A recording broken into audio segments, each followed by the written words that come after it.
attention over here, and he's going to go through all his next performance steps, all the jargon, yada yada yada, and he's going to show when you got instructed to put your eye back on the eyepiece and to squeeze down on both triggers again. That's how you'll start your next portion, just in that position right there. So reactive javelin that fails to fire. Attempt to engage the target again. You're going to do this by releasing the seeker and fire triggers. So release both triggers. Make it obvious to your grader. If it's rested on your knees like that, you can just take your hands completely away from it, take your index fingers, point them out. Make it obvious that you release the triggers. That is a performance measure. Next, you're going to acquire the target again. Same thing with the left index finger. Put it in, acquiring target. Locking on the target. Next, you're going to squeeze the fire trigger in for the second time. Fire. The grader at this point will give you the command of misfire. Misfire. Fingers go out, just like that. You're going to turn the clue off. Turn it off before you take it off. Yep. Turn it on before you put it on, turn it off before you take it off.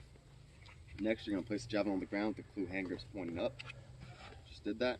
Keep the javelin pointed in the direction of the enemy. Again, you're going to be on one of our lanes right here. It's going to be pointing in that direction if you just take it off your shoulder just like that. Don't have to worry about it at all.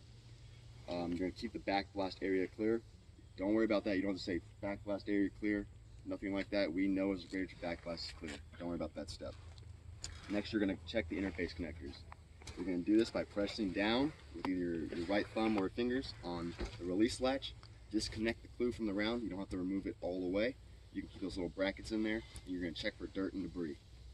After that, you're going to reconnect the clue to the same round, and you're going to turn it on again. You don't have to pick it up and shake it again to make sure that it's actually connected, but it's a good habit to have, because if it's not seated and you try to put it back on yourself after that, it's going to fall apart on you. So you can give it a little shake right there, but you don't need to.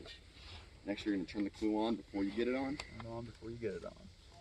You're going to pick it back up, mount it again on yourself, and you're going to attempt to engage the target one more time. Alright, locking onto the target. Lock on. Fire. Fire. Grader will give you the third misfire, so misfire. Misfire.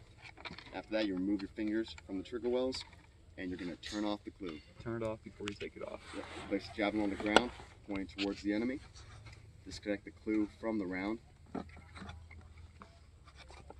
And from there, you're pretty much done. All you have to do is say one more thing. You're going to say, I'm moving 25 meters away, and I'm staying clear of the forward and aft ends of the round, or forward and back ends of the round, and I'm notifying higher of misfire. So it sounds just like a